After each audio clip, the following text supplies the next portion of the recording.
Welcome sa isa na namang edisyon ng Kuya Kim Atienza Vlog. Alam nyo, si Kuya Kim, napakaraming mga possessions. Ang dami kong mga motor, ang dami kong mga kagamitan, ang dami kong mga blessings. Ika nga, God has been so good to me. But, these possessions should only be secondary or tertiary compared to where it came from. Which leads us to our Bible verse today. Exodus 20 verse 3. I am the Lord your God and there shall be no other gods but me. Dapat, lahat ng mga kagamitan natin, ginagamit natin for His glory and not for ours. Pero masarap gamitin in the process. Thank you very much, Lord, for all these blessings. And thank you, Lord, for all my subscribers on the road to 1 million.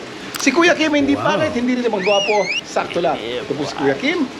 Kim Sanbida. Opa!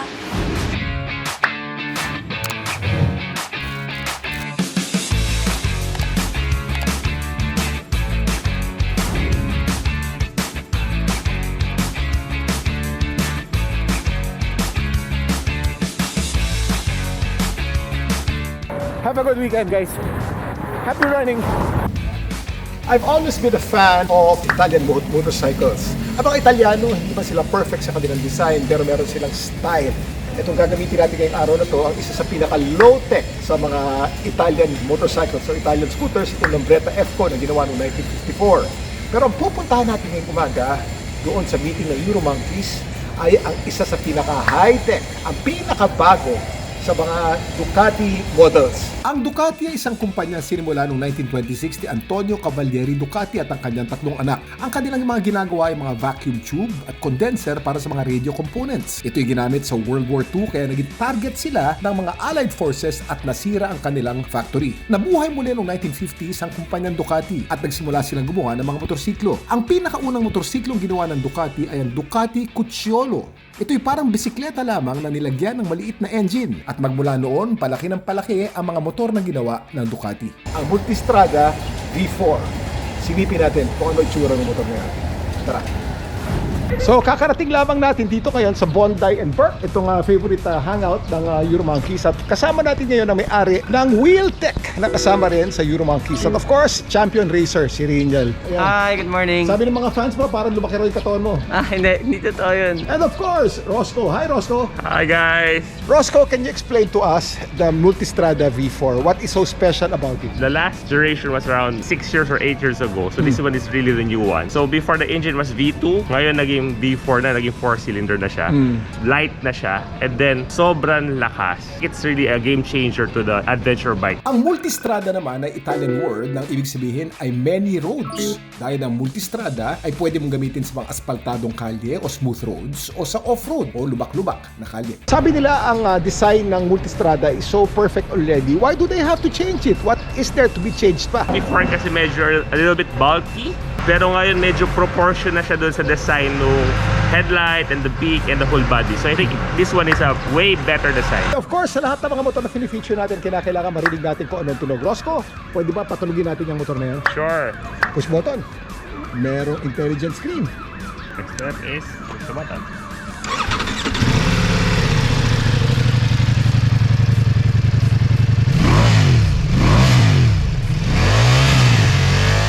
Ang Ducati Multistrada V4 ay may 170 horsepower. Ano bang ibig sabihin ng horsepower? Ang 1 horsepower ay katumbas ng puwersa ng isang kabayo. Ang 170 horsepower, katumbas ng 117 kabayo na humihila lamang ng isang maliit na kareta.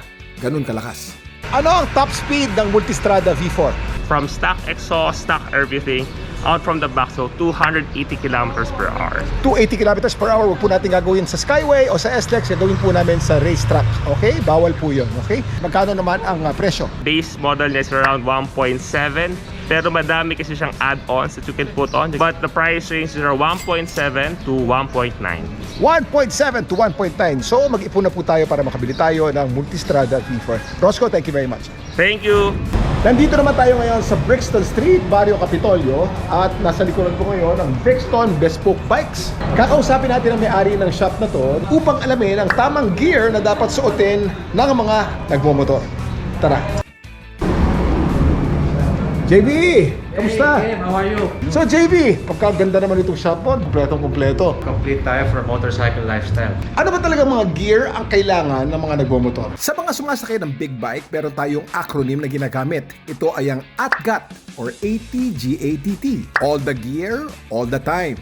Ibig sabihin, pag sasakay ka ng motor, kahit na gaano kaiksi ng distansya, kinakailangan kumpleto ang gear mo magmula sa paa hanggang sa ulo. Sabi nga nila, you dress for the fall and not for the ride. Mga basic gear na kailangan suotin pag ikaw ay magmamotor. So magsimula tayo sa paa hanggang sa ulo. Correct. So sa sapatos muna. So sa boots, kung magbo-boots ka, mas maganda kasi may ankle support ka. So meron bang armor yung boots na yan? May armor siya. Dito sa ankle area, may armor yan.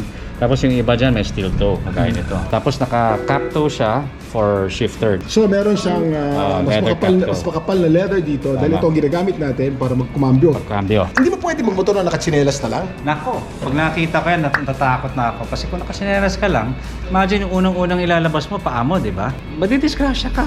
Ubus yung paa mo. Marami na tayong nakita mga putol na daliri sa paa ng mga nagmomotor dahil nakatsinelas.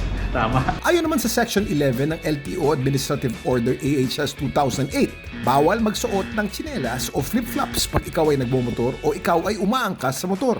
Pag nahuli ka, magbabayad ka ng 500 pesos for the first offense, 700 pesos for the second offense, 1,000 pesos at pagtanggal ng lisensya mo for the third offense. Next naman is yung pants, di ba? To protect us. Meron tayong adventure style pants na kagaya dito na merong back venting para pwede mong buksan pag sumobrang init, di ba? Tapos ang mga pants na gusto natin is may armor. Yan. So, removable yung armor niya. Tapos yung iba, Kevlar lining. Kevlar lining, isang uri ng material na merong rating sa abrasion. Correct. Ibig sabihin, pag sumadsad ka ng mga 50 meters, hindi agad-agad nasisira. Tama. Oo. Hindi ba pwedeng naka-shorts lang pag nagmomotor, JB? Kung nasa beach ka, pwede. Pero not advisable on long rides. Pag naka-shorts ka lamang at sumempla ka sa motor, ang tawag dyan ay Tosino.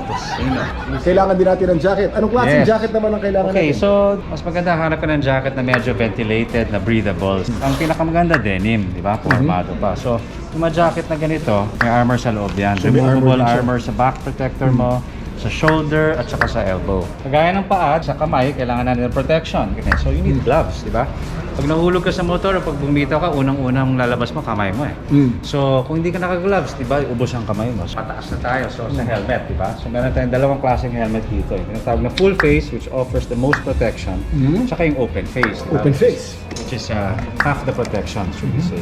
So, ang pinaka-safe, syempre, is yung full face. At alam niyo ba na ayon sa statistika, pagka sumempla ang isang tao, ang unang tumatama sa simento ay ang kanyang baba. Pinaka-safe yan. Full face. Oh, give yourself a chance. Ito naman, pag malapitan lamang, Malapitan at lang. pag scooter ang gamit mo, hindi Yan. masyadong high speed, Yes. 3/4 helmet kung tawagin. Importante rin na ang helmet na gagamitin mo ay certified. At isa sa pinaka-popular na certification ay ang Snell Certification na ginagamit sa Amerika. Ito yung pinangalan kay William Pete Snell, isang sports car racer na namatay noong 1956 dahil sa head injuries nung siya ay na-aksidente at ang kanyang gamit na helmet ay low quality at hindi certified. JB, kahit hindi panahon ng COVID, ang mga nagbomotor meron parang bandana.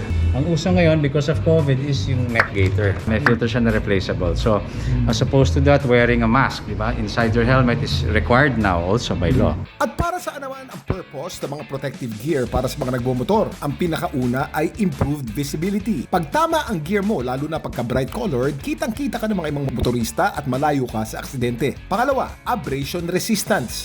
Ibig sabihin, kung sumemplang ka man, kinakailangan hindi mapunit ang jacket o pantalon mo at hindi umabot sa balat mo ang damage. Pangatlo, padding. Ang mga quality jackets at quality na pantalon ay may mga padding sa mga tamang lugar, lalong-lalo na sa tuhod, sa hips at sa mga masaselang parte. Para kung mahulog ka man, hindi ka mababalian. Pang-apat, weather protection. Ang magaling na gear ay proteksyon sa ulan, sa araw, at sa mga elements of nature na maaari mo maengkwentro pag ikaw ay nagbumotor ng mahaba. Bakit pagka nagmumotor, palaging nakasuot ng cap pag tumatambay? Kasi meron tayong tinatawag na helmet hair. So after you ride, when you take your helmet off, magulong buhok, di ba? So the best way to fix that is to have your cap ready. Para medyo presentable tayo. Diba? So ito, galing tayo sa ride, medyo Yan. helmet hair, medyo Oo, flat ang buhok helmet hair, natin. diba? Pagka-pogi natin ngayon ay mga nasa 7-8 lamang, pero nagsuot tayo ng cap na ganyan, Na walang helmet, here nasa 10 tayo ngayon. There you go. Ayun, magandang tip yan. JV, ano ang payo mo sa lahat ng mga nagmomotor when it comes to gear? You really have to invest in gear. Find the best one that fits you right. Kasi ang motor talaga peligroso, so you have to protect yourself. Anytime, pwede mangyari yan kapag nakadalawang gulong, di ba? Yeah, so we have to prepare for that. Okay, JV, maraming salamat. Thank you very Salamat, much. kuya. Very important ang vlog na to dahil birthday vlog ito ni Eman. Alam mo, Eman, I know naman that you really don't like to be in this vlog and I'm just forcing you. But you're beginning to enjoy it and I love you for that. Ang yaya naman ni Eman na nag-alaga kay Eman mula nung baby pa siya ay si Yaya Alicia. Alicia, anong message mo para kay Eman sa birthday niya? Eman, happy birthday, and I wish you a happy birthday, Eman. Eh, in English ko pa, kahit Tagalog naman pwede. Happy birthday, man. I love you. Yun. Anong message mo kay Eman sa birthday niya? Iman, happy birthday and Kaya mo yan. I wish you a happy birthday, Eman. wish you all happy birthday, Iman. Eh, parang galit ka. Hindi. You're gonna burn the house, Eman. Very many candles. Okay, let's start singing now. Happy birthday to you. Happy birthday to you. Happy birthday, happy birthday. Happy birthday to you. Smile more than wax strips. Okay. You can cut the cake now, Eman.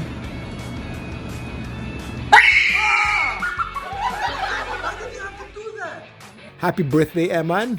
All your fans and your papa love you so much. Kim Samida.